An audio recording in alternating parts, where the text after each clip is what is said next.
What's up, Provokers? Before we jump into today's conversation, let me put you guys on real quick.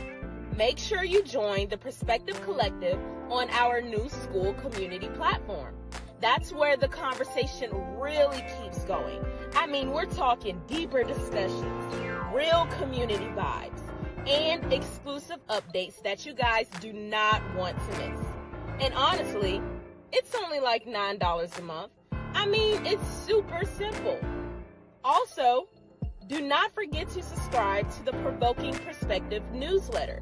That's where you guys will get fresh articles, updates, and new conversations straight from the Perspective desk.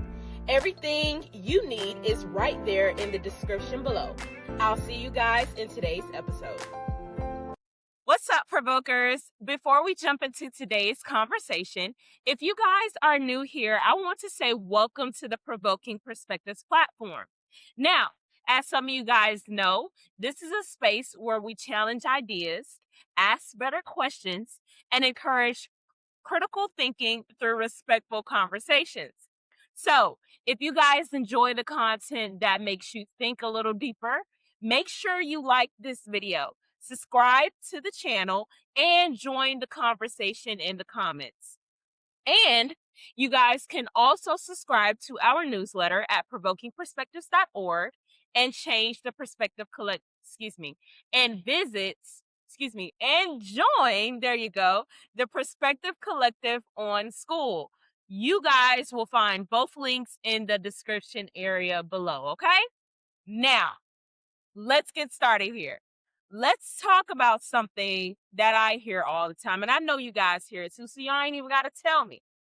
Now, people say, excuse me, guys, if y'all hear my puppy in the background, don't pay no attention to her, okay? I'm sorry. She's a little upset today. But back to the conversation at hand.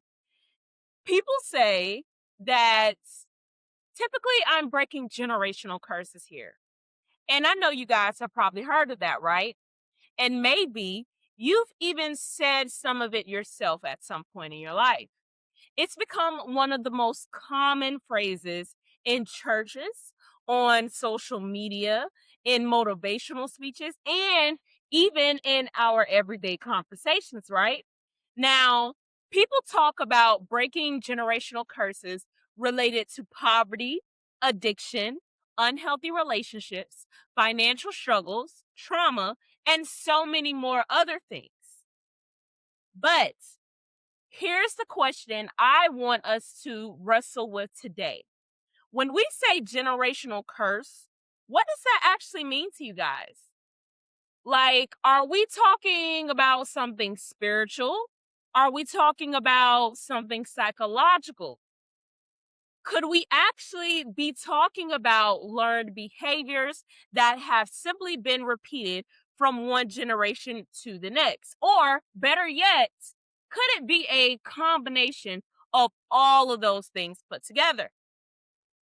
Now, before anyone heads to the comment section thinking that I'm trying to attack them, I am not here to attack you guys' faith or tell you what you guys should believe. So let me be very clear here if I have not been before. That's not what Provoking Perspectives is about. That's not what this episode is about. I am not here to debate you guys' theology.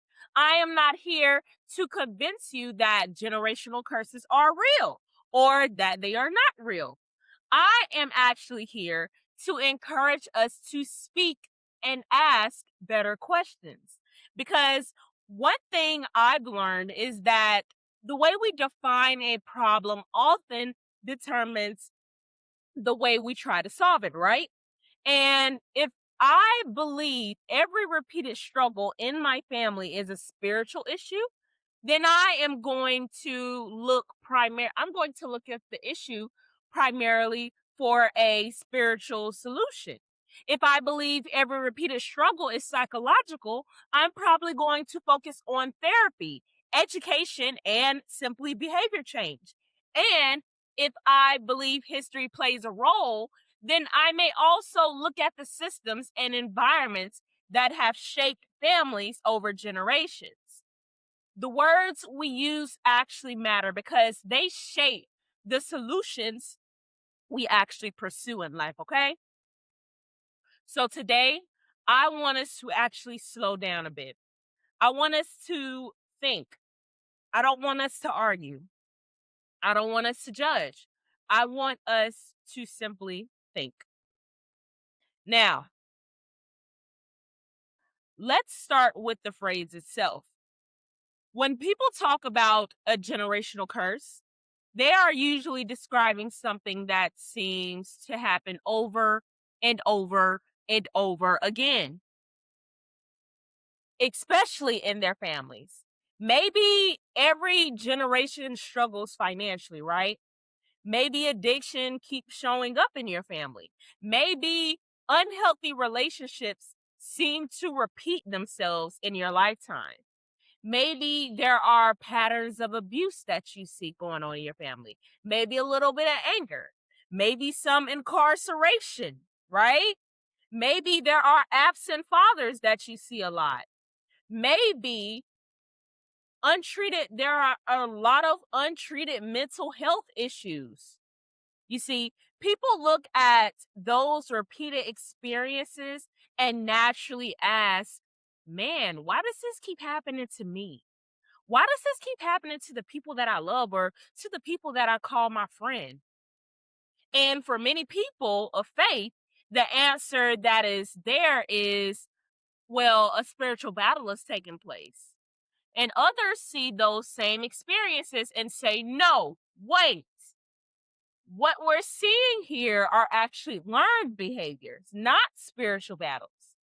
And I want to say to you guys, neither perspective should be dismissed without thought, okay? But here's something I think we actually can all agree on collectively. Whether you guys choose to call it a curse or a pattern, something is actually being passed down here in the middle. The question is, what is exactly being passed down here? Is it a spiritual condition?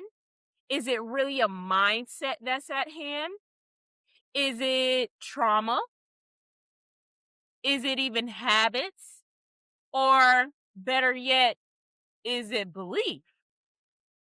Or is it simply all of the above? Can you guys answer that for me?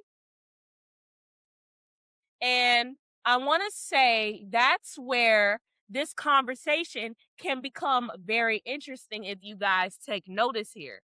Because psychology has been studying that very same question for decades. I know we've been asking it, but we actually have people out here who really studies this thing.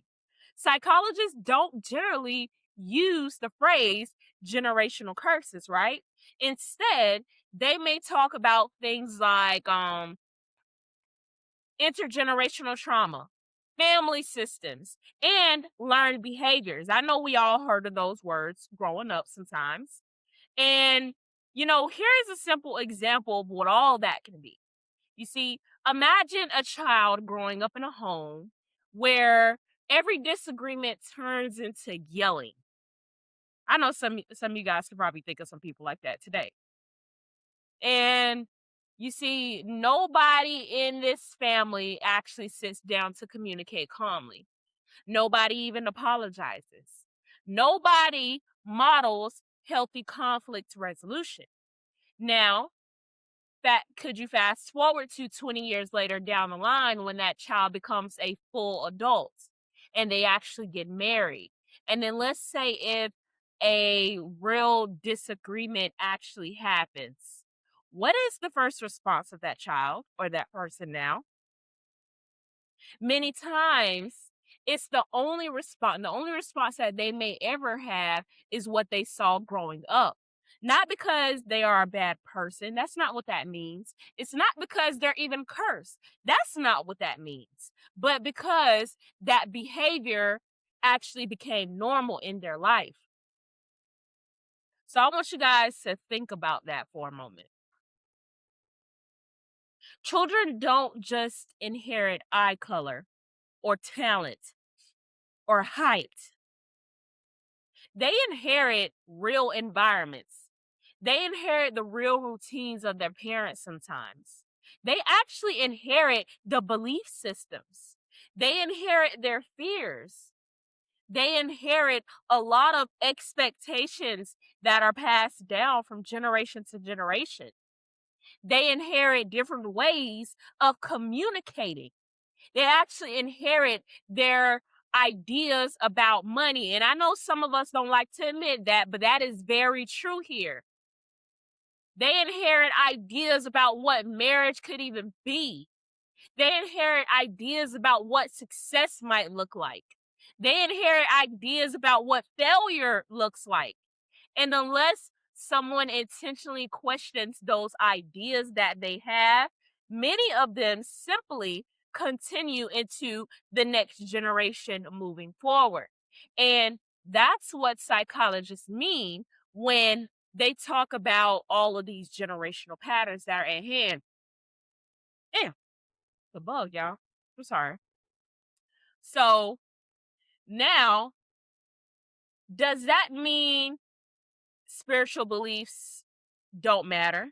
No, I'm not saying that at all.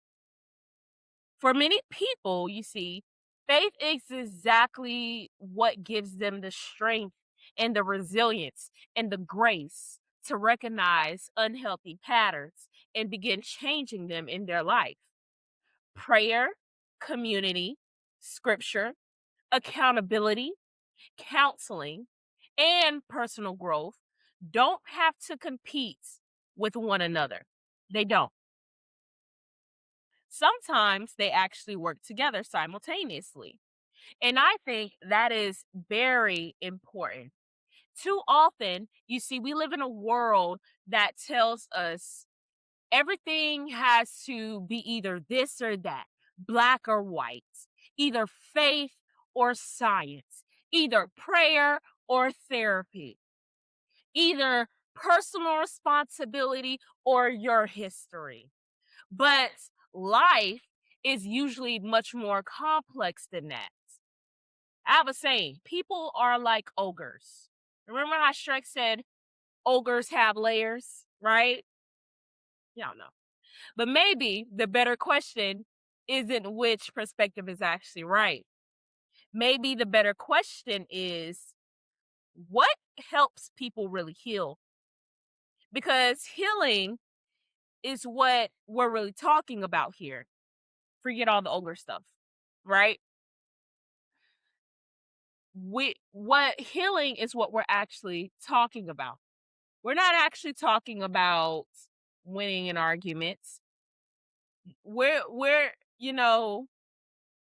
not providing, we're not proving somebody to be wrong here. We're actually talking about healing. Okay? Faith, history, and accountability. So let's spend a few minutes talking about faith because many people many people that's where the conversation really can begin. If you've grown up in church, you've probably heard some reference of the idea of what generational curses is. One of the passages most often mentioned is found in Exodus, where God speaks about the consequences of idolatry affecting future generations, right? But here's something I didn't fully appreciate until I actually started studying the Bible more deeply. Not every Christian actually interprets those passages the same way, right? Some believe many describe literal generational curses that can be passed down from one generation to another. And then there are others who actually believe that those verses are describing the consequences of real sin. Not that children are automatically guilty because of what their parents did, but that our choices often have ripple effects that impact our families long after we are gone. Then you have passages like Ezekiel 18, where the prophet actually emphasizes that each person is responsible for their own actions. So, in other words, the child isn't punished simply because of the parent's sin.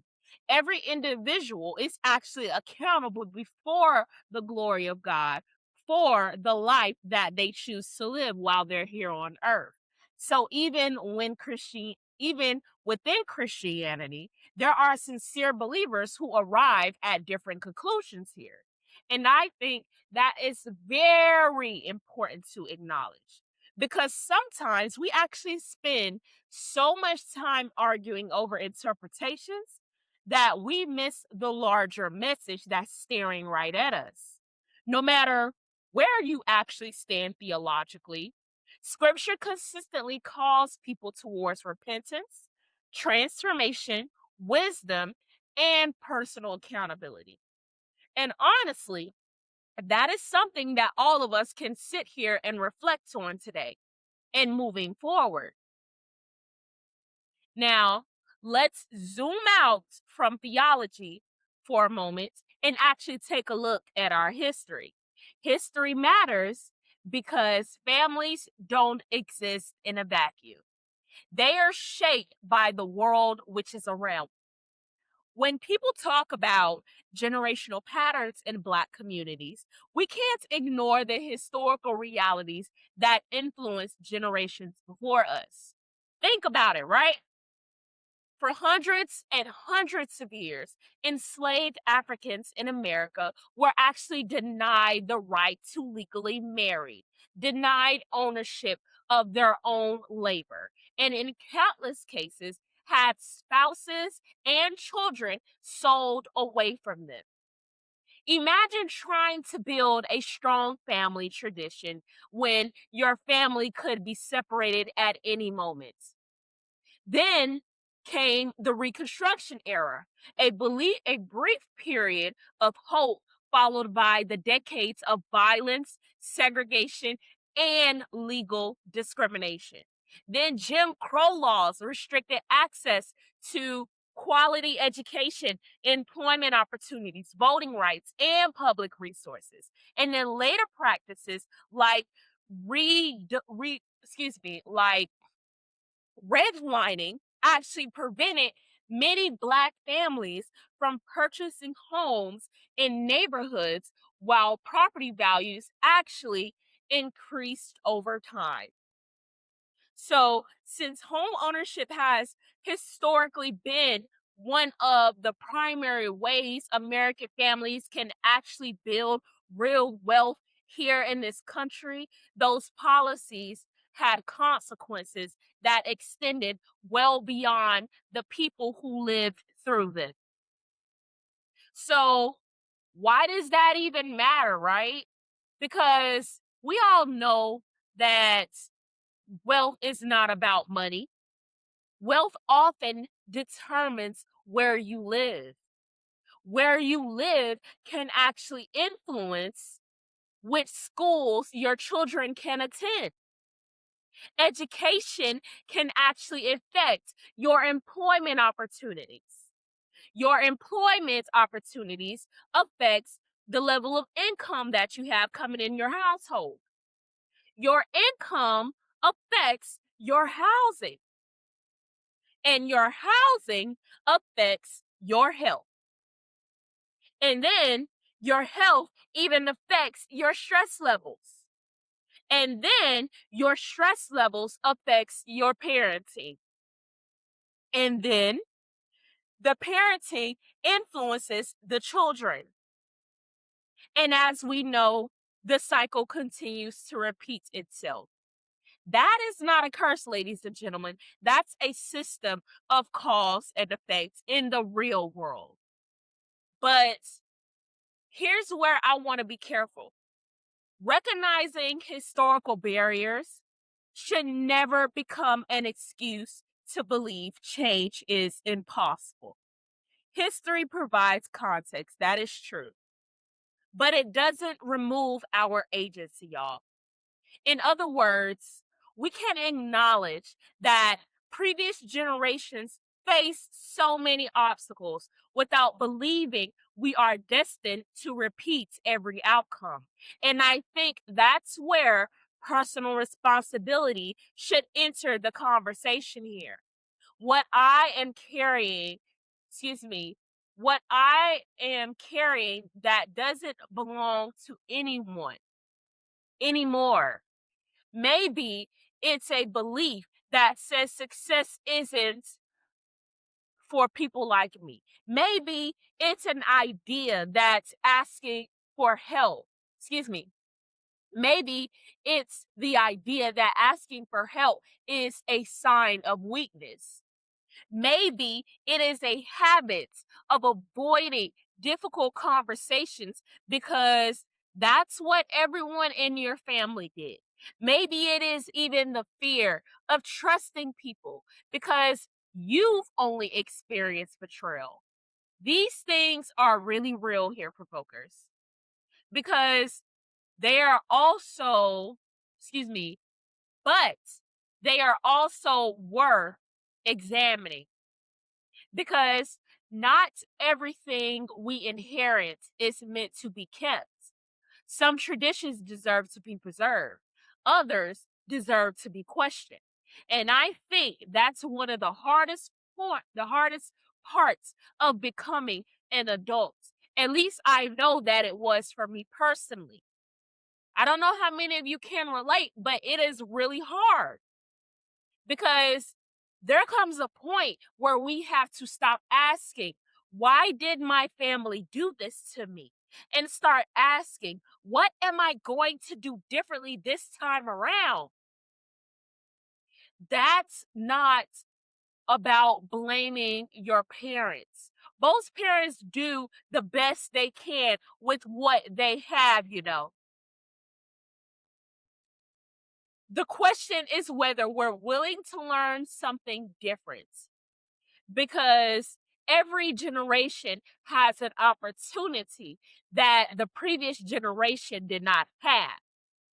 We have access to more information than any other generation before us. For God's sakes, we have books, we have podcasts, we have research, we have counseling, there's financial education, there are support groups. Hell, you have mentors and faith communities, right? We have so many tools that so many previous generations may never have had access to. What are we going to do with those tools? So, what does it actually look like to actually break the cycle here? I think that the question we should be asking, that is the real question that we should be asking, because it is one thing to recognize it as a pattern, right? Pattern recognition is one thing, and then it is another thing to actually go out and change those patterns. Let's say you grew up in a home where nobody talked about money. All your bills were stressful. You heard your parents talk about this all the time. Savings was not discussed. Investing wasn't something you ever even heard about. Nobody even taught you what investing was. Then you become an adult and you realize you don't really know how to manage your own finances because no one taught you. Tell me, is that a real curse? Or is it something you simply were never taught? I believe we all know the answer here. Now, imagine someone takes a financial literacy class, right? And then they actually go out and they learn about creating budgets and they start saving that money consistently and they start investing a little more money each month. They teach their children about money in ways that they were never even taught growing up when they were kids. That's value right there. Tell me, what just really happened here? I'll tell you, a pattern actually changed. Or think about relationships, right? Maybe you guys grew up believing that yelling was just a part of being in love because that's all you ever witnessed. I know some of y'all don't like to admit it. Then one day you realize healthy relationships actually require communication, respect, accountability, and emotional maturity. Then you decide to go to counseling. You learn healthier ways to communicate. You apologize when you're wrong. You stop repeating what you experienced growing up. Again, a pattern has changed here. Better yet, I'll give you guys another one. Maybe mental health was never discussed in your family. How many of you guys can think about that one? Every struggle was dismissed with, well, we'll just pray about it. Well, be blessed, baby, be blessed. So I want to make this clear right here. I absolutely believe that prayer really has power. I am a believer in Christ myself, but I also believe that God has given us resources, wisdom, counselors, doctors, and communities that can help us heal. For some people, healing may include prayer. For others, it may actually include therapy. For many, it could include both.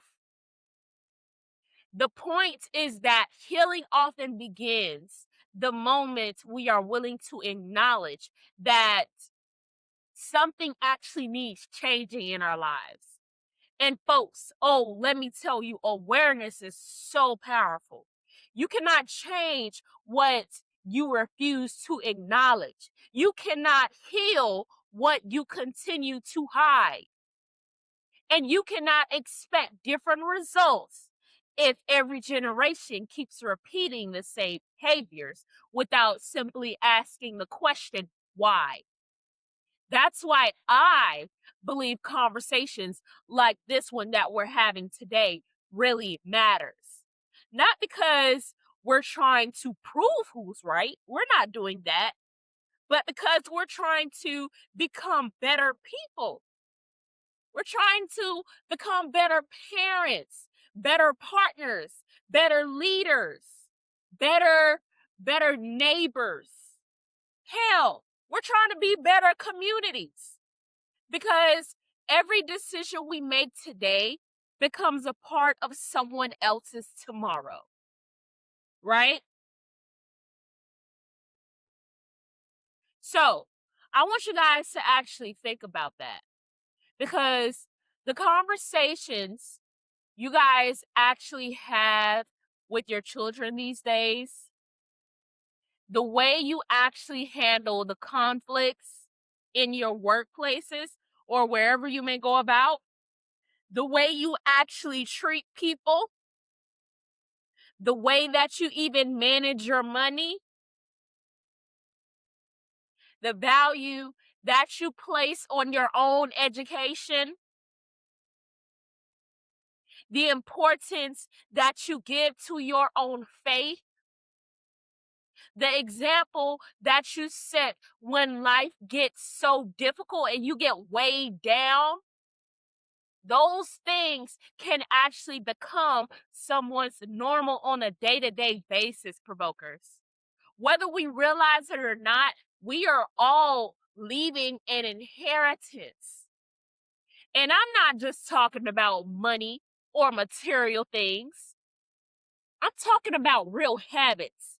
I'm talking about character, values, beliefs, your emotional health, your perspective, legacy.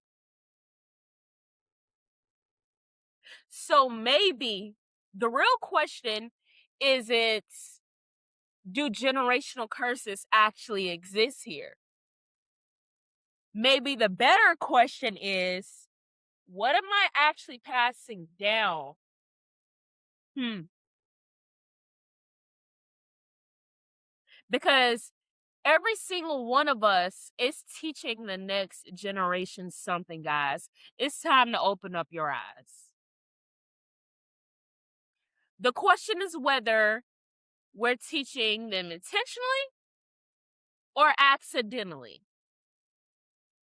And that's something that's worth valued. That is something worth thinking about. So, before I wrap up, I want to leave you guys with one final thought. Because I don't left y'all with all these questions, right? Now, sometimes we inherit pain that we didn't create. And for those of you that went through that, I feel you. And I just want to say that it's not your fault. But healing from that pain eventually becomes our responsibility together. That responsibility isn't about carrying any shame, okay? It's about recognizing your true power, freedom from bondage, freedom, fr- freedom. We may not have chosen what happened before us, but we do have choices about what happens next in our lives, okay? And I think that's an empowering way to look at life because it's our freedom. We're not bounded. We're not in bondage. It actually reminds us that our past can influence us without imprisoning us. It reminds us that our history matters. But history doesn't have the final word. It reminds us that faith in God, education, community, accountability, and intentional action all have a role to play in building a better and a brighter future for ourselves, for our loved ones. So I'll leave you guys with this. The next generation is watching us right now. They are learning from all of us. They are inheriting something from us right now. And the question is, what are we leaving behind? Are we leaving behind fear? Are we leaving behind faith? Are we leaving behind vision? Or is it wisdom? Is it even the silence? Or is it the healthy conversations? Are you leaving behind excuses? Or is it accountability? Are you leaving behind cycles? Or is it change? So, as always, I love to hear you guys' thoughts in the comments below, right? Excuse me. Do you believe generational struggles are primarily spiritual? Do you think they are better understood as learned behaviors? And be honest. Or do you guys actually believe the truth is somewhere in the middle? And please, provokers, let's actually have a respectful conversation in the comments, okay? Please. And let's actually comment because we need some more comments. We need some more engagement. So feel free. And always, if this episode has challenged you to think a little deeper, please be sure to like this video. Please be sure to subscribe to Provoking Perspectives, our channel, and share it with someone who you think might actually benefit and enjoy this conversation. Don't forget to subscribe to the Provoking Perspectives newsletter at www.provokingperspectives.org for articles, updates, and future conversations. And if you guys are looking for a community that values the thoughtful dialogues we have, personal growth that I share, and meaningful discussions that we have on the channel, I love for you guys to join the Perspective Collective on School. You'll find both links in the description section below.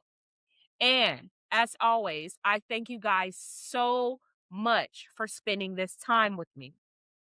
And until next time, please keep thinking deeper, keep questioning the surface, and most importantly, keep shifting your perspectives. And I'll catch you guys in the next video.